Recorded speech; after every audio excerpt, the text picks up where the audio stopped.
विशालजी, मराठी माणसाला केलेलं आवाहन, त्या आवाहनाचा मराठी माणसाला विसर पडला का?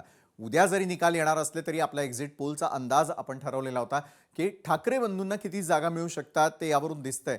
मराठी माणसाला साथ घालण्यामध्ये कुठेतरी ठाकरे बंधू कमी पडले का? विशालजी, मला असं आमच्या सर्वेक्षणातनं किंवा जे आम्ही मुंबईभर आमच्या टीमने जे इंटरॅक्शन्स केले असं लक्षात येतं की मराठी माणसाला जी साथ घातली ती सभा तर उत्कृष्ट झाली आणि त्याचा परिणाम पण झाला. मात्र एका आता बाळासाहेब ठाकरेंच्या वेळेस जी स्थिती होती, आजचं इलेक्शन हे त्या पद्धतीनं होत नाही. आजचं इलेक्शनमध्ये खूप साऱ्या तंत्रप्रणाली, खूप सारं मॅनेजमेंट विरोधी खूप सारं कॉर्पोरेट टाईप इलेक्शन हे लढवले जातात.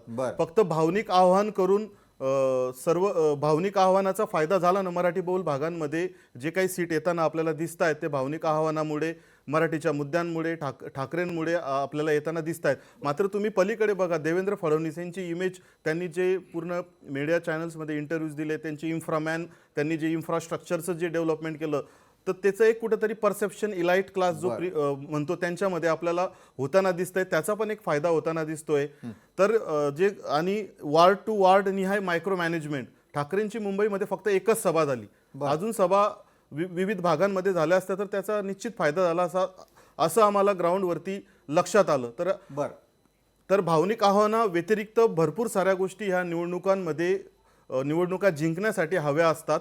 त्याच्यामध्ये भाजपा आणि शिंदेची शिवसेना ही पुढे असल्याचं आम्हाला ह्या मुंबई महापालिकेच्या निवडणुकीमध्ये दिसून आलं.